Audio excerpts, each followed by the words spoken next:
All right. Hello, everyone. A little loud. Okay, sorry. Thank you for having me here today. My name is Anna, and some of you may know me as the wife of Tony Bichai. Um, I am an associate marriage and family therapist. I'm not yet licensed, but I'm almost there. I currently work for an agency in Pomona by the name of Project Sister Family Services, where we provide support for survivors of trauma.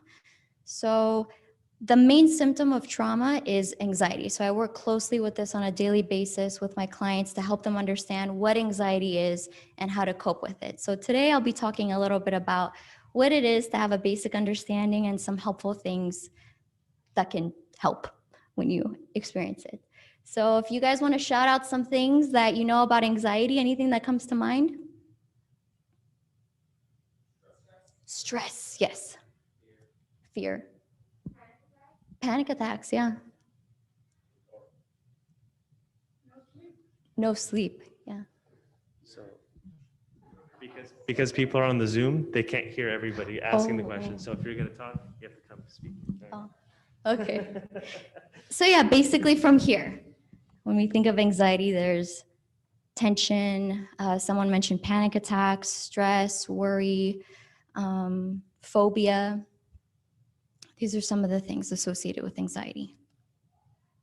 So what causes these things to develop? Well, one, just like our clients at the agency, it is trauma. Trauma is described as an emotional response to a deeply distressing and disturbing experience. That can look like a car accident, an assault, the death of a loved one. I am currently working with someone at the agency where her brother recently passed away and she has a lot of anxiety about going to sleep. She cannot sleep at night. She's worried about either herself dying or her mom dying next, or like even hearing his voice in her sleep. So there's a lot of anxiety associated to that. Stress at work, stress in a relationship, maybe feeling invalidated, feeling like things aren't equal, maybe stress within intimacy within your relationship. Medication side effects. So if you don't normally have or experience anxiety or have any trauma and you suddenly experience anxiety when you start taking a medication, consult with your doctor. The anxiety may be happening due to the medication. The doctor's pills. Oh, bills. Those two. Yeah, financial stress. That's a big one. School stress. Caffeine. So I had a client and we were doing an intake, and in our intake, we ask how much coffee you drink. I know, so random, but this individual could not sit still. Like she has a lot of anxiety. Like I was feeling it. And I asked this question and she says, yeah, I do. I'm like, "Oh, how much? 5 to 10 cups a day." I'm like, before we even dive into your trauma, you're gonna reduce your caffeine intake because that is giving you like severe anxiety. So think of how much coffee you're having, and if it's more than, one or two, just bring that down. And genetics, if your parents have anxiety, it could be genetic why you're experiencing it. Some statistics here. Anxiety disorders affect 40 million adults in the United States, and the most common one being generalized anxiety disorder. Some other statistics about generalized anxiety disorder, panic disorder, the different disorders broken down. Most of my clients have generalized anxiety disorder and post-traumatic stress because of their trauma. So on a spectrum of healthy to clinically significant, healthy anxiety is normal. We have all experienced it at some point. Healthy anxiety is what motivates you to do the work that you need to do. Healthy anxiety motivates you to perform at your best ability. So it's healthy. The other end of the spectrum is when it becomes clinically significant. So it impacts your ability to do your work, impacts your occupation, your social life, your academics. You can't go to work because of anxiety. You can't go out and hang out with friends because of anxiety. That's when it becomes significant. I also wanted to talk about the difference between anxiety and a panic attack. So anxiety is more mental. It's more of the fear, the what if thinking, the rumination. because it's excessive worry. So because of the worry, think about it, if you're worrying all day, you're going to be tired. You're going to be fatigued, hard time sleeping at night, more irritable, more tense, difficulty concentrating. That's anxiety. Whereas panic attack is more physical in nature. Panic attack is your heart's racing, you have a hot or cold flash, difficulty breathing, chest pain, nausea, shaking. You feel like you're going crazy. You feel like you're dying when you have a panic attack. It's a scary thing. It's very scary. And unless you know it's a panic attack, then you really don't know what's going on, and that's even more terrifying when you experience it. So just a fun fact, individuals with anxiety also have GI issues. So what we work on is when the anxiety goes down, then the GI issues go down as well. So power of the mind. It's not the situation that causes anxiety, but what you tell yourself about the situation that gives you anxiety. For example, something happens, you're called on to do a report at work, and you say, I can't do it. I'm not good enough. What if they figure out that I don't know what I'm doing? Nobody likes me. You're going to have anxiety. It's all about what we tell ourselves about the situation, which I'll go into negative self-talk. So we use cognitive behavioral therapy for anxiety, and that's CBT. So the CBT triangle is your thoughts influence your mood, which influence your behavior. If my thought is, I'm not good enough, nobody likes me, what's my mood gonna be? Yeah, I'm gonna be sad, I'm gonna be irritable. So my behavior, I'm gonna isolate, or I might have, outbursts, anger outbursts. So being very mindful about what am I saying? Am I saying something that's true? Am I saying something that's healthy? Am I saying something that's helpful? Or is it a feeling? So a feeling does not mean a fact. If I feel like I'm gonna fail, that's not a fact, it's a feeling. And oftentimes people get those confused. And we'll talk more about that on the next slide. So worrying is a false sense of control. Okay. What I mean by that is if you worry and you say, I thought of every worst case scenario so I could be prepared. If I think of everything that can go wrong, I'm going to be prepared. Because what does control give us? Control gives us safety. We want control in our life because if we have control, we know what to expect. So worrying is a false sense of control. If we need to believe that, well, not we need to believe, the only thing we have control over is ourselves, what we say, what we do. We cannot control what happens to us or what people do to us, but we can only control how we respond to them. So that's a big thing that we work on with our clients at the agency. Whenever there's a worry, it's thinking, what's the worst that can happen? Will it impact me in an hour? Will it matter tomorrow? Will it matter in a week, in a month, in a year? Very important to think about that when you're sitting about worrying about something. And it's also worrying about, you're out with friends and you start to worry about what you have to do tomorrow. Well, is that relevant to the present moment? Is that helpful in the present moment? No. Yes, perfectionists, yeah, a lot of anxiety. And perfectionism is about control as well, because if you get it perfect, right, then it's in control, you know what to expect, nothing like surprises you. Yeah.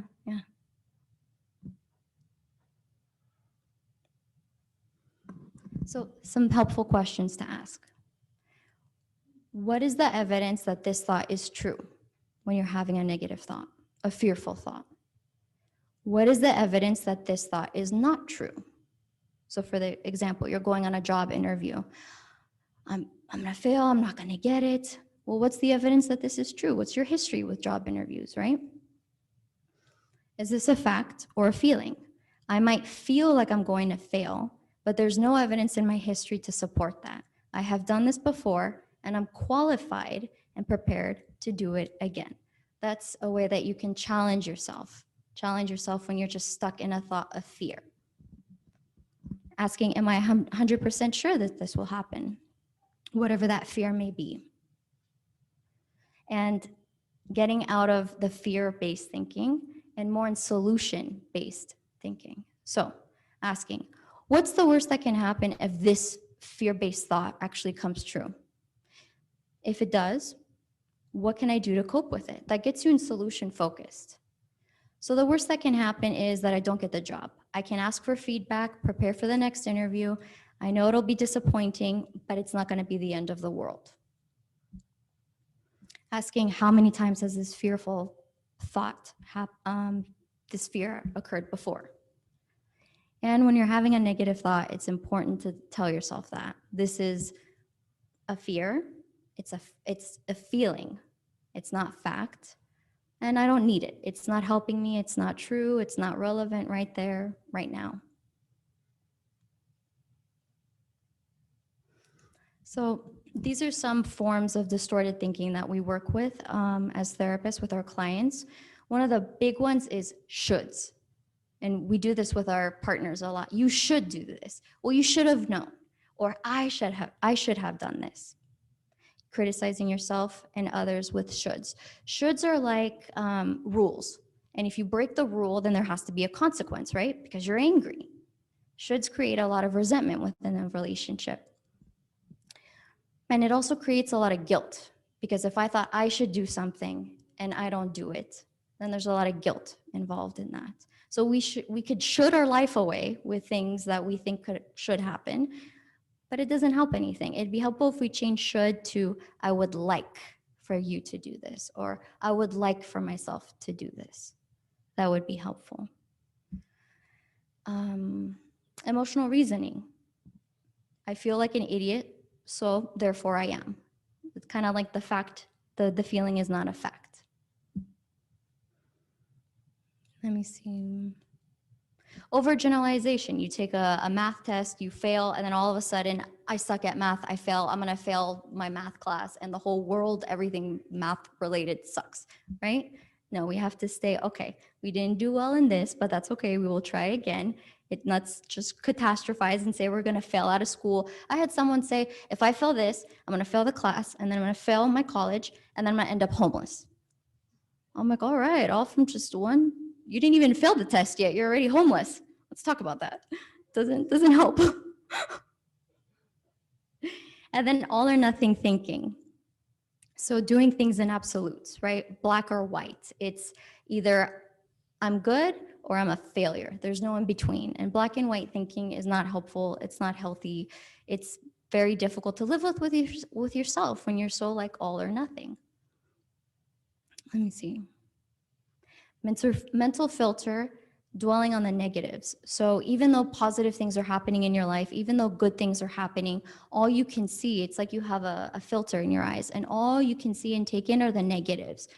You can have an amazing day, but because one person didn't compliment you, right? Or one person didn't do what you would have liked, then the whole day sucked. It took away from the whole day. Mental filter.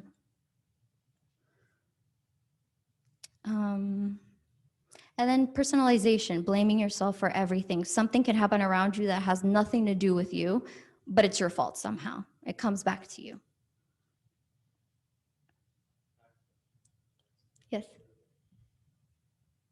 So I have a question. So you're using the example of like taking a test or applying for a job interview. What about people who like suffer for more serious fears? Like, for example, somebody who's terrified of driving on the freeway because I could get into a huge accident and everybody dies, right? Like that. It's a little bit more like you know, fear of death, fear of like the worst thing possibly happening, people's safety at risk. Yeah. What do you say to that?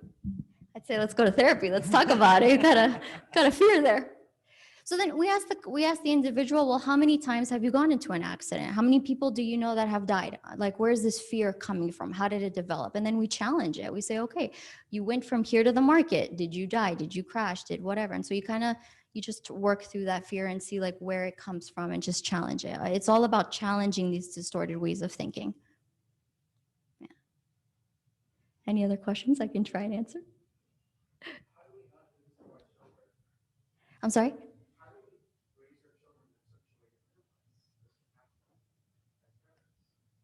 Minimize. So how do we minimize our children from experiencing anxiety? Mm, I don't know if you can prevent it. I think you can help them cope with it when it comes up. Their children are going to fear certain things, and you talk about it and you say, okay, what is the feeling? What you look scared right now. Label the feeling, right? What just happened? Okay, this is what we can do with it. You help them understand what this big emotion is in their body and finding ways to one soothe themselves and to problem solve. So I think anxiety, it's you feel it in wherever you are. It's going to come up for various reasons, as we saw earlier, from stress, from loss of loved ones, from, from anything really. But it's how do we respond? What kinds of things are we telling ourselves about the situation? How could we get through it?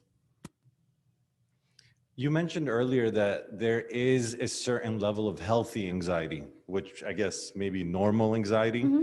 How do you distinguish between that and not normal anxiety, like excessive anxiety? Because I consider myself a fairly anxious person. And sometimes I get told a lot, well, just calm down. Don't worry about it. You're being too anxious. Let it go. And Don't I'm like, you love that? Like, but just I'm calm like, down. Yeah, I would if I could. Like, but I want to know. down. That's what I'm asking. I'm like, well, maybe you're the one that's not being normal. Like, I'm worried about something that maybe you should be worrying about too. Yeah. How do you distinguish between the two? Yeah, I do that too. Exactly, right? So, good question. How do we distinguish? So, does it interfere in your life? Does it interfere with your relationship, with your ability to do your work, take away your peace of mind? Like, does it really impact your day to day, your relationships, your work, your ability to just go out and live life? If you're constantly living in fear, I would say it's impacting you. A healthy anxiety comes up in situational things where you want to perform and do well. The other end of the spectrum would be maybe a generalized anxiety, thinking more, what if worst case scenario, right? Maybe your what ifs aren't actually happening in the moment, but there's a fear of, well, we have to prevent from this happening, but there is no real threat. So anxiety is the threat in your environment. Your brain is telling you you're in danger. So you have to check and you have to see, is there anything actually going on in my environment right now that makes me feel threatened? Yes or no? If yes, what can I do about it to keep myself safe? If no, okay, I need to bring myself down and ground myself. And I have grounding techniques to talk about as well.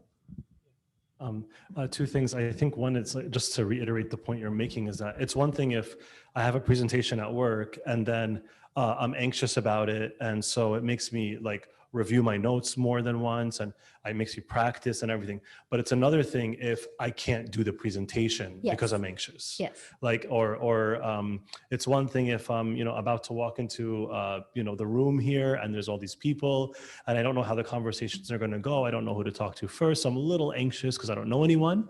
But it's another thing if I look at the door and then I choose to turn around and leave and not enter the room. Like, so if it disturbs your function, which I think is what you're saying. Yeah. I wanted to say something about the kids. So I think one thing you also alluded to it, is that anxiety is contagious. And because you were saying, like, as a therapist, the client comes in and the client's anxious and then you started feeling it. Yeah. So anxiety is a very contagious thing. And when it comes to kids, they're learning anxiety. Like, anxiety is being coded into them.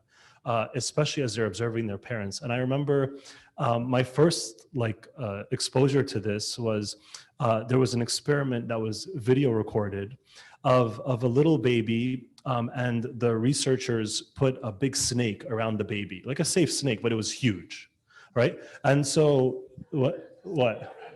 No, there are safe snakes. They don't, like, if they're not venomous, they're fine, right? I mean, what do you want me to say? I'm not a zoologist or something, but it was fine. They probably signed all the liability papers and everything. So they put this big snake around the baby, and the baby is just like playing with the snake. It's huge. I mean, it's like 10 times the size of the baby, and the baby's just playing and fine. And then they put the baby on the side, had the baby observe the snake, and they brought the mother in. And the mother really freaked out. Like she got scared. She was like shaking and she was really, really scared. And the baby was watching this. And then they repeated the first exposure again. And the baby couldn't be around the snake. The baby was crying. They couldn't be around the snake because the baby saw the mother get anxious. And so I think, we have to be really careful as parents. How are we responding to like anything? The baby falls. Are we like jumping and screaming and all that stuff? Yeah. Children are a product of their environment. The way that they see you handle your emotions is how they're going to learn to handle their own. So if they see that the parent is fearful growing up, they will grow to be fearful because that's what they know. My mom was scared of this. I have this anxiety too. Anxiety is also learned. You had a question? So I hear you guys saying that anxiety is either like concern for a situation that is attainable and then you can fix it and address it, like you were talking about a presentation, preparing more for it, versus not being able to do it. But those seem like two extremes. I feel like many of us kind of fall in the middle. Absolutely, yeah. So the spectrum, where one, it's the healthy anxiety that motivates you to do your work, and then the other end of the spectrum, where it's a little more severe and it impacts your ability. Like he was saying, you walk out of the room because you have so much anxiety. And then there's in the middle. Okay, I don't know if I have a question. I'm just, I think like, I'm just wondering, these apply for the middle ground too, Yes. right? Okay. Yes. So unless you're on this end where anxiety is a part of your daily life, but it's stuff that kind of helps you, anxiety helps you perform, versus totally hinders you. There's like that middle area where we want to be on the help you perform area. Correct. Okay, I just want to make sure. Thank you. Okay, I had a car accident last July, Oh. and the car was unintended acceleration. I was going to El Dorado Park, and the car was accelerating by itself. I thought it was by itself, Mhm. and I hit the benches, until I came to the building. Thanks God, the car, I stopped. Now, it's fear. I couldn't drive the car near the place until now. Every time I come near El Dorado, I can't pass Spring Street because I think the car is going to go by itself again. And I didn't drive here to the church until last Wednesday. Fear, I couldn't sleep. I'm afraid to get in the car is going to go by itself.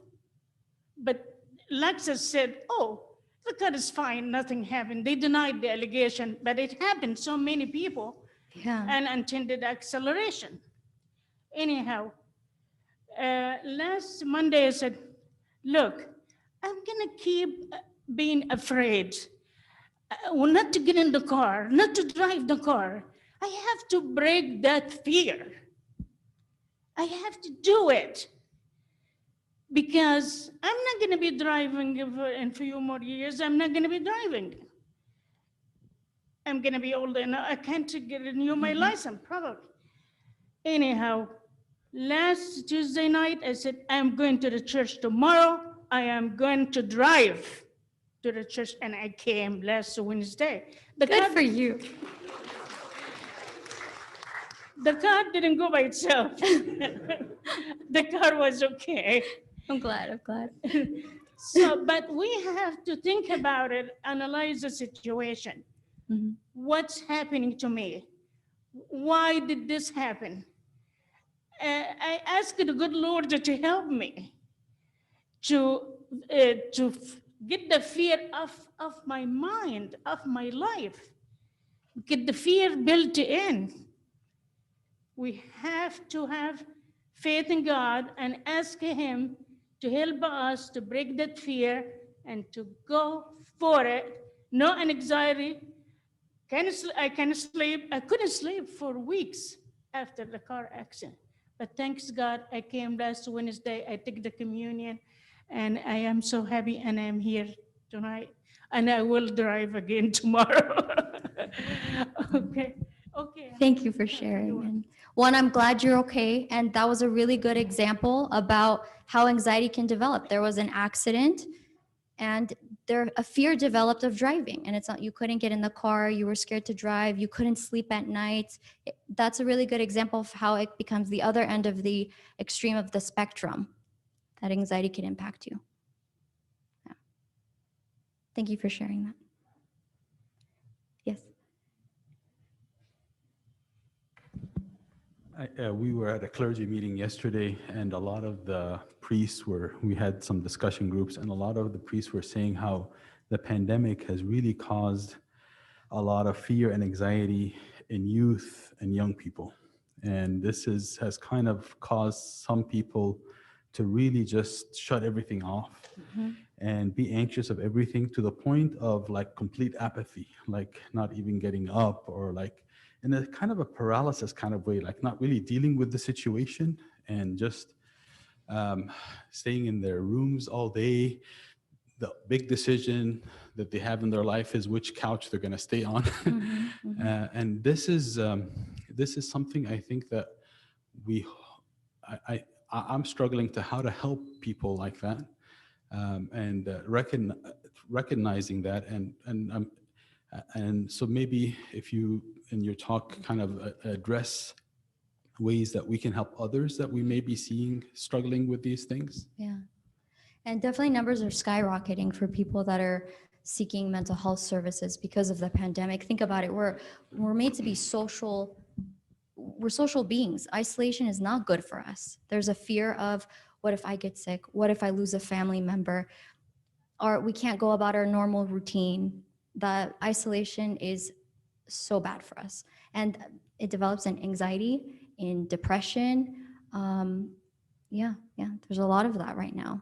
And There's a message on the chat on Zoom from Christina Salama. She said, I think the point that Tunt was making is to do it afraid. Like, even if you're afraid, just do it, which is actually one of the most powerful things we can do to overcome fear.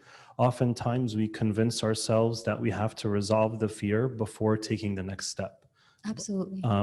And she said, for more on doing it afraid, Joyce Meyer has a book called Do It Afraid, which is highly recommended. Yeah. Yeah. We call that exposure therapy. Expose yourself to your fear. Go and do it. Baby steps. Take the car. Just sit in the car at first. Don't even drive.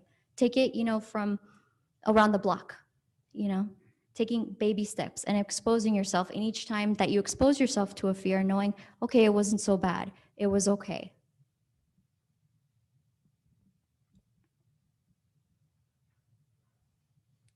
Paul.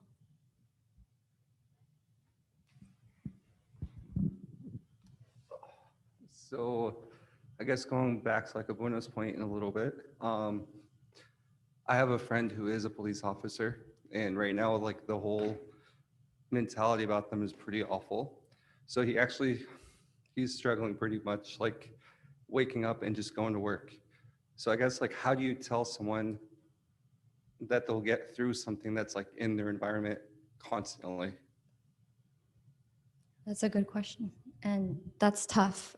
He needs a strong support group, people within his job to turn to. They're going through it together, to be each other's backbone, seek friends and family and his own therapy, and supporting himself in that way. Yeah. It's a loaded question, like how to get through the day, right? And you got to just know what gives you strength. Why do you wake up and go to work? Why do you do this? Where can you turn to when you're having a hard time to get your strength back? Is it through prayer? Is it through being with family, being with your children, going to church? Where do you get your strength to be able to keep going? And so it's recognizing I'm having a hard time and this is why. And it's acknowledging. You have to acknowledge that there is an issue, and then saying, okay, he can't change the system. He can't change the fact that there's this anger and hate and so much fear, right now going on. But there's ways that he can cope. There's ways that he can cope and get support for it.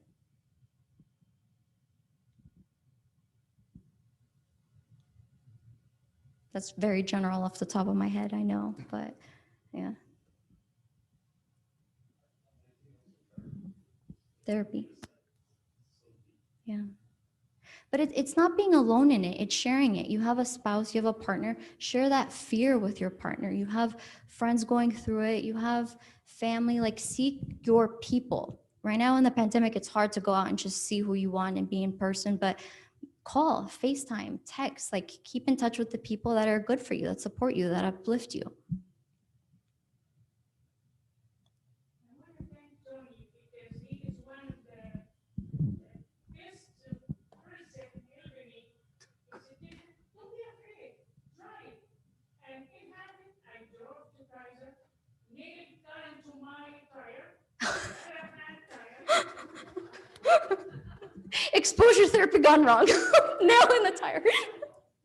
And anyhow, we called it every day you come, you didn't find me. Anyhow, we were there until 9 o'clock at night. And Tony said, Eva, you're gonna drive home. I said, I am? I'm gonna drive home? It's at night? He said, I'm gonna drive behind you. Mhm. So you try it. Don't be afraid. So you need somebody when you are in fear, you need counselor. You need somebody like Tony to tell you, don't be afraid. And Nancy, the other me, said, Mama, break that fear. Mhm. As long as you are afraid, you're not going to be able to drive. Break the fear. Find yourself a toady. So it's like Tony, and I drove home at night, 9 o'clock. Back home, one piece. Mhm. It was, you were challenging your fear. You told yourself, I'm not gonna let this. Mhm. He gave me the support. He said, I'm going to drive behind you and drive. Don't be afraid. Yeah. He didn't make it. And I got home to the driveway. I said, I am home. So Fear is hard. it is. It's not the brain. It's I don't know. Fear. But we have to teach our kids not to be afraid. Not to worry, not to be afraid. Like you said, the corona and COVID-19 made everybody afraid and sick and disappointed and fear, afraid. With the rest, fear, afraid. But Yeah. with the faith of God, with the prayers that really help too. That ask the good Lord to help us to avoid fear and to live in peace. Mhm. Thank you. Yes. Question?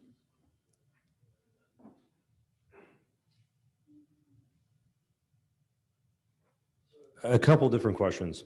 Is there such a thing as residual anxiety, meaning 5 different things result in anxiety, like, additive anxiety? And I'll tell you an example, what I think is anxiety, but I'm not sure. I can go through a day and have 20 different meetings, and not any one of them is stressful. But you get to 6 o'clock at night and you're like just feeling it. You're feeling the pressure. And it takes, like, sometimes it'll take me an hour or two to try to replay why is it that I'm like what tense. And I'm not sure, is that normal? Is that anxious? Can you take 10 or 20 different little anxieties and turn them into a big one? Absolutely. And how do you unwind that? And it's taking a break in your day. It sounds like you did a lot. You've mentioned multiple meetings, right? And within those meetings, maybe you had assignments due, things to do other than just the meetings for your work. So you're burnt out at the end of the day. You've overexhausted yourself. So within the day, taking little breaks, stretching your body, going for a walk, drinking some water, making sure you're eating, just taking a break from the work. They say even for 5 minutes is very important. Just even close your eyes for a little bit.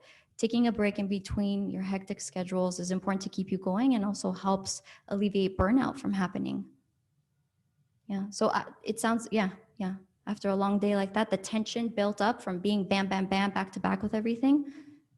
So is that on your spectrum healthy? I'm just, This dark spectrum. the spectrum is very scary. We're The all trying to spectrum, figure out if yeah. we're abnormal. So, no, you're not abnormal. You're not abnormal. It's a stress response. You're doing a lot. Family, work, other responsibilities that you have. So it takes a toll. It's not an unhealthy thing. I think it's a very normal reaction to just doing a lot. And it's your body telling yourself you need a break. You need some self-care. Thank you.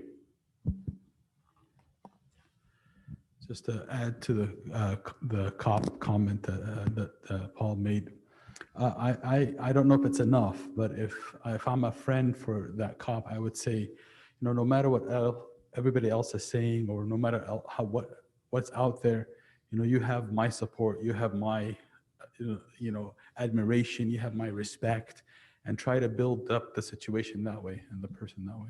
Yeah. Seeking that social support, being that person. If no one else is saying it to him, maybe you can be that person saying, hey, I'm here from you. You want to talk about it? Like, I'm here. Being that open ear. And a lot of times we don't need answers. We don't need, okay, this is what you do to solve your problem. We all have problems, but we all have solutions. We want to talk about it. We need to know that we're supported and we're heard and that we're validated. That's very important. And so even for the children, the teens that you're talking about, they're all going through it together. And it's important that they know they're not alone, because each and every one of us have felt it to some point, to some degree, right? And I'm wondering things that they can do to where they can get together, some kind of group activity or Zoom talk for them, just to know, like, hey, you're not alone. This is actually a very normal response for something that's very abnormal. Like, this is not a normal thing for us. Everyone having a mask, can't hug, can't touch, can't go anywhere, can't see your usual people. It's hard. That makes a lot of sense, because in my mind, like each one of those, they're separated and isolated. But if we can reach out to them and say, you're not alone, everybody else is going through this, and your case is it's not a case, but your situation is everybody else's situation. And there is so many people just like you, that I think may give them enough comfort and reassurance where they start saying, okay, well, I'm not so bad and I'm okay. And then that may encourage them to come out more. Is that what you're saying? Mm-hmm.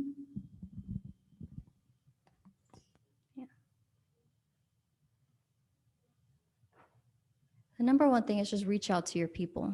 Reach out to your friends, reach out to your family. You never know what one text like, hey, how you doing, is gonna do for that person, what it can open up.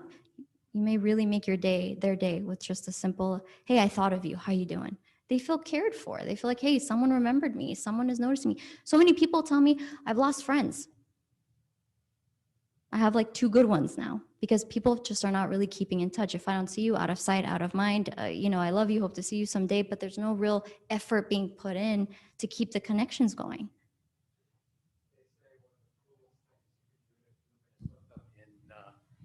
Isolated, so like solitary confinement, right?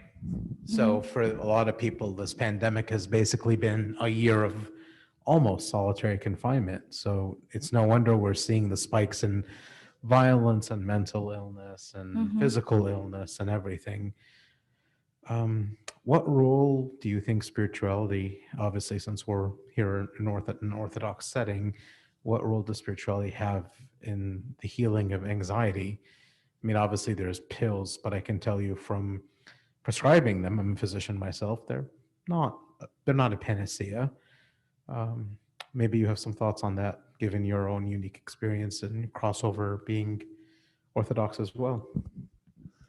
I think medication is definitely helpful, but not the only thing. If you're taking medication, but you're not addressing what's going on in your mind, it's not going to help. The same fears are still going to be there. You're not challenging the thoughts. You're not working through them. You're not seeking support. So medication in combination with therapy is very effective. And turning to your faith, having a hard time, turning to the priest and saying, I need support right now. I need to talk about what I'm going through. Going to church, prayer, uniting together, and just being together on a Sunday. You see other people, you're comforted by, the support of one another, and definitely using prayer. For affirmations, having a verse that you find strength from and putting that affirmation, like putting that verse in your office, in your bedroom, in your car, and just looking at it, maybe having it as a background on your phone for support when you need it. I think, for those that do describe themselves as spiritual, as religious, turning to the church turning to prayer in such a time will give an enormous amount of strength. Yeah, so, yes.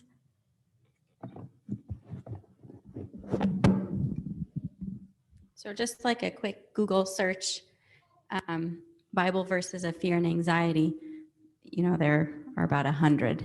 So the word of God is not like, it's there. So God is there for us, and he has the words. Yes, therapy and medication, everything what you're saying is perfect, but also not neglecting that the word of God should be there, just right in our faces, because it is lonely out there. And just from people's examples who have turned to the Bible and have turned to God and strengthening their relationship with God, it seems like at the end of the day, that's who's really there for us and who can get us through it. Mm-hmm. Yeah, thank you. Thank you for sharing. That's true. You mentioned earlier that some of like the self-brought on anxiety is about us trying to gain control and get control of the situation. And if I can be perfect and everything could be lined up just right, then that gives me a sense of control and empowerment. And my anxiety comes in when I don't have that control and where I don't have that perfection. So I think the spirituality can come in when I realize that I don't have to be in control. And the person that needs to be in control is God. Mm-hmm. And as soon as I hand over the control to God and the problem to God and all the details to God, then I'm free to be anxiety free. Then I can just back off. And in the Psalms, when we pray, there are Psalms that say, I don't remember the exact wording, but do not let me dwell over things I have no control over, or that are too big for me. So those prayers, those Psalms, they help us to release that control and give the control.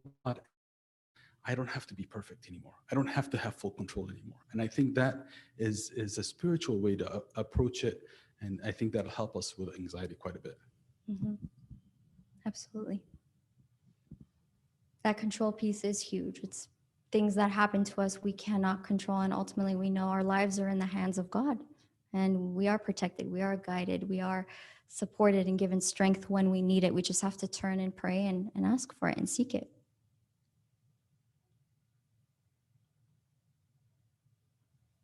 Any other questions? You guys are doing great.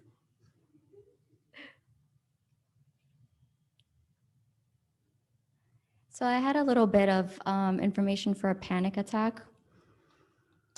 If it's happening, as we said, the symptoms, what's going on in my body, racing heart, hot and cold flashes, nausea, trembling, calling it like it is. Right now, I'm having a panic attack. When you name it, you empower yourself. You know what's going on. You're not just left in the dark wondering why your body is responding a certain way. And looking, okay, am I actually in danger right now? My body is responding, but am I in danger? Where am I? Who am I with? What am I doing? That can help de-escalate. One of my favorite techniques for bringing down a panic attack is categories. So counting categories. Looking for within the room for colors. How many red items do you see? How many books? How many doors, windows, tile, anything, counting anything within the room distracts you from the feeling of the panic attack and really alleviates the anxiety. Another one is the 5 senses. I really like using this. It's looking for 5 things you see and describing them. What do I see in front of me? Okay, laptop, chair, I have my clothes, the mic. 4 things you feel and describing it. Is it smooth? Is it hot? Is it warm? And focusing on that sensation. 3 things you hear, 2 things you smell, and 1 thing you touch. And so describing each and every one of those. Okay, I have lavender, it's mint, it's opening up, my smell and the touch, or I'm sorry, the taste. Putting something in your mouth and focusing on the flavor. Some chocolate, ice, water, anything. So by using your senses, that helps bring down the anxiety. It's a distractor. When you focus on your anxiety, how fast your heart is beating, that's how much more you're going to experience it. So using this to help bring yourself down when you're in a moment of anxiety can be really helpful. And the biggest thing is breathing, regulating our breathing. That is the most important thing for anxiety. When we're stressed, when we're anxious, we're doing shallow breathing and we're not getting enough oxygen and your system goes into this panic mode. So how many of you have seen a baby in your life? Okay.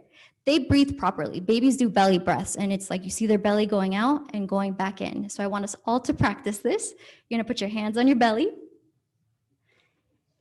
and we're going to breathe in through the nose all the way. I want to see the bellies go out, no chests, bellies. And breathe out from your mouth. So do a deep breath in through the nose and out through the mouth. So it's important to check your breathing throughout the day. Am I breathing properly? This is going to help a lot with your energy. This is going to help a lot with your anxiety. When you start to notice yourself being even more anxious, breathing in for 4 seconds, holding your breath for 5 seconds, and breathing out of your mouth for 6 seconds. Doing that 3 times helps regulate your system. There's another fun. It's like you hold one of your nostril, breathe in, and then breathe out from the other one. So breathing in, breathing out, and switching your nostrils can help a lot with the anxiety as well. A different form of breathing and regulating your system. Breathing is very important. Yes. Okay, thank you. I have a question about panic attacks. What triggers these? Because I feel like sometimes they're just out of nowhere. I'm sure something triggers it, but it feels like it's out of nowhere. And then as a spouse, what can you do to support, or whoever, family member, or friend, or whoever it is, what can you do to support that person when they're going through this? Very good question. So a panic attack happens when there's a trigger in your environment, a trigger being something that brings on anxiety. You saw something, you heard something, and it brought on the panic attack. For individuals that have panic disorder, they have panic attacks regularly. I think the number is, if you have, don't quote me on this, but it's like more than 4 experience in your life, you have panic disorder. And those can happen what seems to be out of nowhere. So I need to read up on it. I also don't know for research what they found about it, but they don't know why, but it does happen out of nowhere. But mostly there's a trigger in your environment. So using these skills can help bring that down. Now, if your partner has it, it's bringing them down. It's saying, okay, breathe, I'm right here, you're okay. Let's look for categories, focus on your breathing, I'm right here, you're safe. It's reminding them that they're safe, because when your system is in high gear like that, you don't feel safe. Safety is like the last thing you feel. You feel like you're dying. And so it's walking them through it, holding them through it, talking to them, and just helping them breathe it through. And panic attacks last anywhere between 5 to 30 minutes. And so knowing, okay, you typically have it for 5 minutes, 5 minutes is going to be over and we're going to be okay. You're welcome. Good question.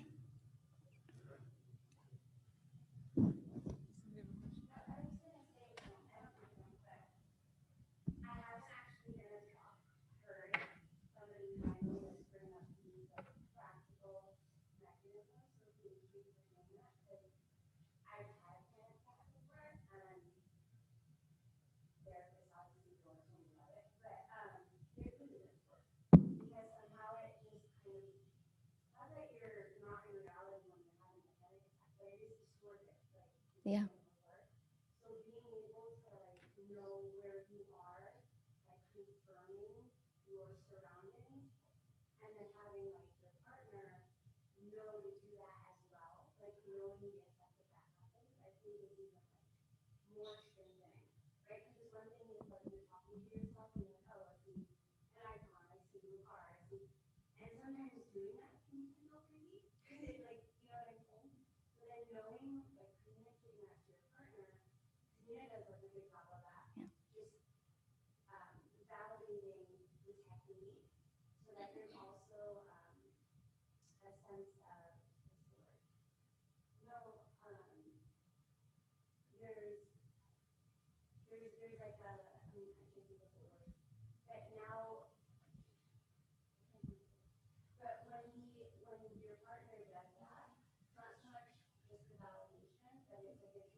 Mm-hmm.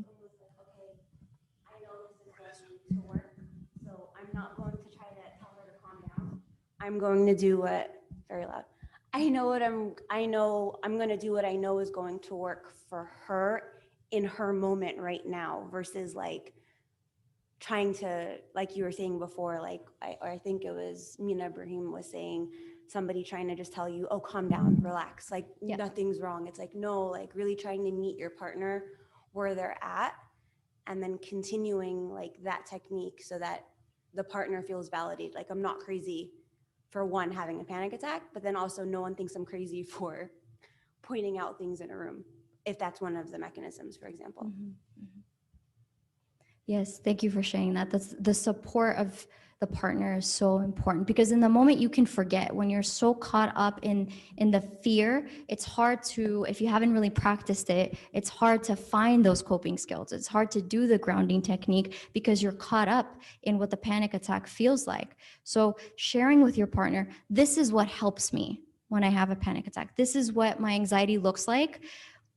This is what can help me. Some people don't want to be touched. Do not touch me when I'm having anxiety, right? Just sit next to me.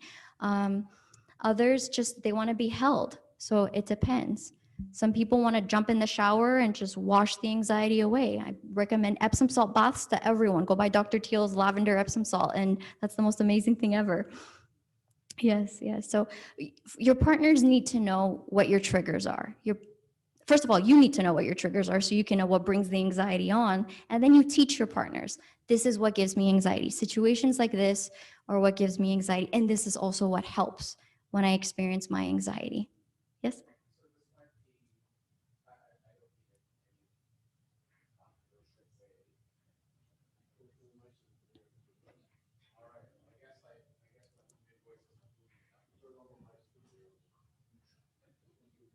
All right, there. Can everybody hear me? Okay. Okay. So, how about resilience? Where did resilience go from this discussion? Because I'm not saying I never have anxiety. I'm sure I have had my moments. I have, but there's something there's like this stubborn goat inside of me that the more you push it and tell it no, you can't have what you want, or the whole world's against you, the more I like run it at 100 miles an hour and bash it in the head with my horns. So what happened to resilience? How can we cultivate that so that we are not really dealing with people, well, obviously, who experience these feelings as if they're like fragile little Swarovski crystal structures? Because I don't think it's not good for people to be like that either. Mhm. It's acknowledging the anxiety. Resilience is knowing I have this, I'm going through this, I'm experiencing this, acknowledging, naming it, and also saying, and I can get through it, and this is how I can help myself. So it's not staying stuck in the fear. It's not staying, I'm a victim and this is how it's always going to be. It's, okay, I have this, and this is what I can do to support myself. It's knowing anxiety doesn't define me. That's an affirmation I'll show you guys later. I have a bunch of affirmations. But anxiety doesn't define you. It's what you experience, but it's not you. And there are things that you can do, places where you can go to seek the support to make it better. If you need medication, go for the medication. That's what it's for. Help yourself feel better, just to feel like you can have your both feet on the ground. Use your support, pray, talk to friends and family, right? Go to therapy. I have some insight in this because I'm going to be honest. I have a wildly imaginative mind, and I am capable of catastrophization on a scale you have not even dreamt of, like Hollywood. Really? Yes. You haven't met my clients, let me Really? tell you. No. Well, you know the people who write Arabic movies, like where like even your pet goat dies, like I'm better than them, imagining the worst case scenario. But yet what I found is that, okay, the world's gonna fall apart. So it's stages. It's like, oh my God, there's something adverse happening. Like somebody's like trying to cause a problem for me at work. And then, oh my God, the world's falling apart. And then, no, I'm not going to give in to that. And then, okay, hold my beer. Watch me like get through this. Mhm. Or we're in church. Okay, hold my milk. Okay. So I think there's stages that people go through anxiety. And I don't want to present a chauvinistic way of looking at things, but there's a feminine approach and a masculine approach in dealing with it. The feminine approach is good for that self-soothing and healing during the initial stages, but then the masculine energies need to come in and push you over the hump and give you momentum so that the anxiety, you break through the anxiety. And I'm not saying this without empathy. I'm saying as someone who's actually been through some of these things and have been through some, basically dealt with some pretty terrible people and terrible things in my life. So what I want to make sure I tell everyone is it's so good to do self-care and heal yourself and get through your panic attacks. But the secret to success is then say, well, you know what? They said I can't do it. Well, watch me do it. Right? Because we got to get through that. Yeah. And that has worked for you, right? And that has been what has gotten you through it, that mentality. And that's wonderful. And I think everyone has their own way of helping themselves get through it. It's the resiliency. Resiliency is knowing I can get through this and I am having a difficult time.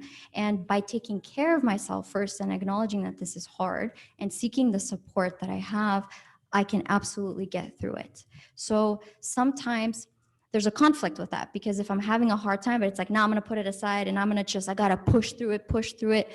You hit a wall because you're pushing through, but you don't know how to get through. You don't know how to really support yourself to heal, to understand why it's happening, to get yourself to the next time it comes up, to stop it from the very beginning, get it out.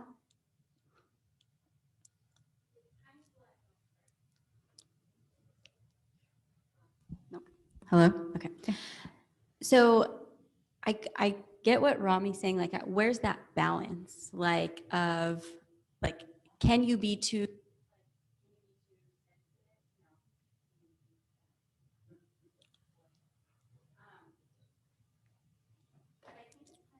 training your brain, right? So like, it can seem like you're being overly, I like how you said rough and tussled, like, just like being extra careful with yourself, you're overdoing it, but then you're kind of retraining your brain so that when this happens again, like you said, like you get over it faster. So I think with children, because like, kids are just like, I'll shake it off, like, you'll be fine. They want them to be resilient.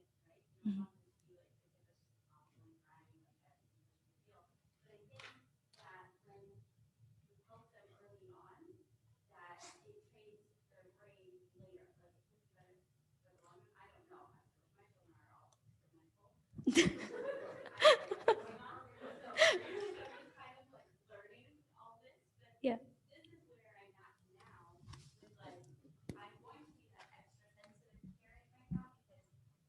Therapists are telling me that that's going to pay off later because it's kind of like retraining their brain. Is this true? Is this false?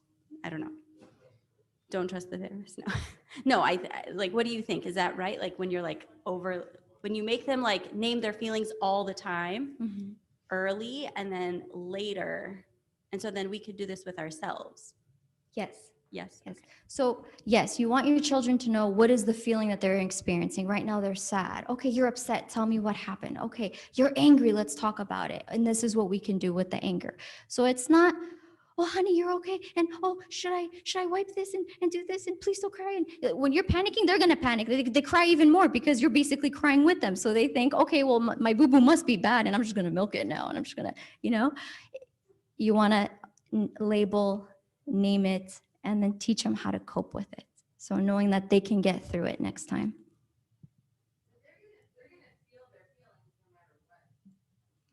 They're going to feel their feelings no matter what, right? So Yes. Feelings happen. Everybody has feelings. Yes. They're like, you cannot like trump a feeling, but you can trump a reaction, right? Yes. So they're going to feel it. So all we have to do now is to teach them how to cope with that feeling. Yeah. And like, I'm the kind of parent that's like my kid will fall and I won't react. Like I don't react at all. And it's helped because all of them are tough cookies now. Like they get up and they shake it off and keep going. Like I don't have the kids that just sit there and wail about it for a while. Like, and then if they are, then I'm like, oh no, something's really wrong. Like they're actually really hurt here. Let's address the situation. But ultimately, like we're not babying them by telling them this is how you're feeling. Actually, my daughter one time was just like, Mom, I'm really frustrated because whatever. And I'm like, that's great. I was like, oh my gosh, she just told me how she's feeling. Yeah. I don't have to sit there and guess how you're feeling or why you're panicking or why you're crying or why you're throwing things or, like why you won't eat or why you won't sleep, you're telling me. Mhm. And I think it's valuable for them to understand how they're feeling, because even as adults, sometimes I don't know how I'm feeling right now. I feel a certain way, or I just want to like, have you guys ever had that when you just want to cry and you don't know why? Mhm. No. Oh, I'm sure. Come on. Everyone has had that. Okay. Thank you. Where you just and you don't know what you're feeling. But I think teaching feelings early on is like super valuable. I feel like that never really happened, especially with like Egyptian parents. That's we're just like, no one cares how you're feeling. Yeah. So You build the foundation. You help them communicate down the line. You help them advocate for themselves. You help them understand themselves and how to have healthier relationships down the line when they can identify their feeling, share their feeling, cope with it, and help themselves through it. That's how you teach resilience as well. You teach them to be independent. It's like, all right, this is what I'm feeling. This is what I can do with it. And that has to start young. Parents wonder, I have kids coming in, they throw stuff all the time. They're so angry. And I find out parents deal with their anger the same way, but they don't want their kids to show it in that way. Well, how do you want your kid to do it any different if you're the one throwing stuff, yelling, cursing? They're only doing what you're showing them. They are a product of their environment. If you teach them when we're upset, when we're anxious, let's take deep breaths together. They have the cutest videos online of like little kids telling other little kids, let's breathe. And so you teach them those skills early on. So being very careful of how you manage your emotions in front of your children, because they're picking up on that. They're going to do the same thing.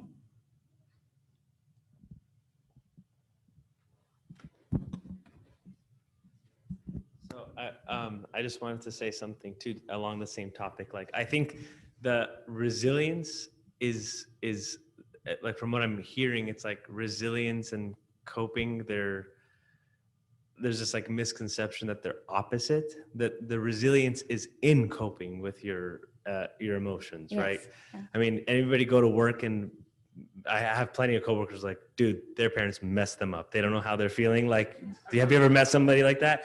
So like, that's like, it's like that's what happens in 30 years if you don't know how to say, I'm frustrated, I'm upset, I'm sad. Like, that's what happens, right? Yeah. So like, like, and I can tell you, like, with our daughter, she's a very, very emotional, strong emotion person. And we got her this book, What Am I Feeling? And I can tell you it made a huge difference. Yes. I'm sad, I'm happy. So, okay, great. That's step one. Now let's figure out how to get through it, right? Like, Yeah. this is like it's so important. And I just want to, like, there's also like this, like, I think something like Rami said that I wanted to comment on too. Like, if you have a headache, do you tell somebody just get over it? Get over your headache? No, people physically cannot get over their anxiety. It is a mental illness. Like, you cannot get over. Like, there's this, especially in our culture, mental illness is a taboo. It's like, this is for the losers. Only they they only have mental illness. No, it's a thing that we all struggle with. What I'm sure you know the percentages. Like, it's got to be 40-50% of people that struggle with this. Like, it's a high amount. So the more, like, we treat it culturally as a taboo topic, but it's not. It happens to everybody, and we have to deal with it and get ahead of it, which is why you're here. So thank you. Yeah. Thank you. Yes. You have a question?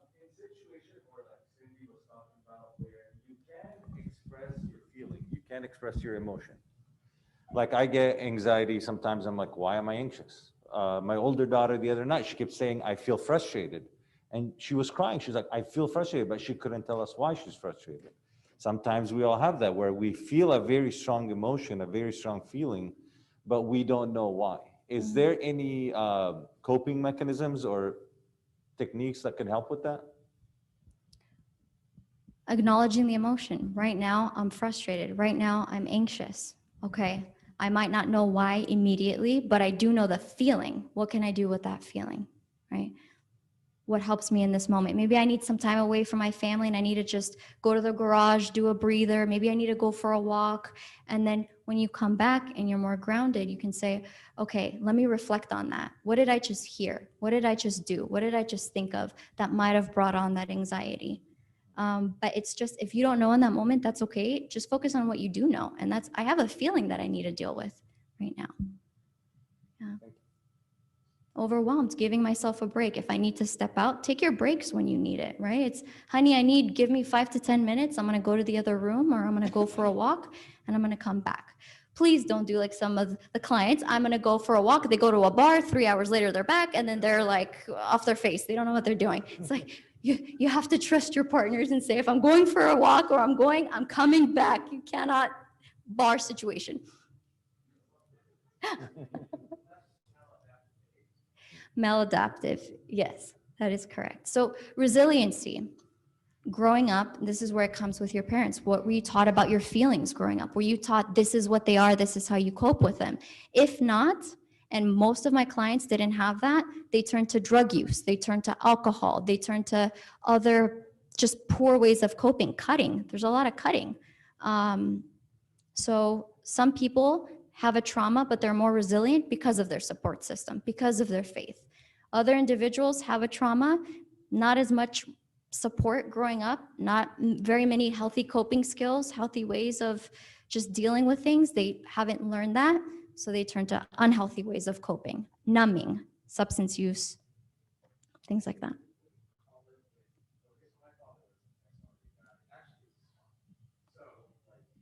He was a spy?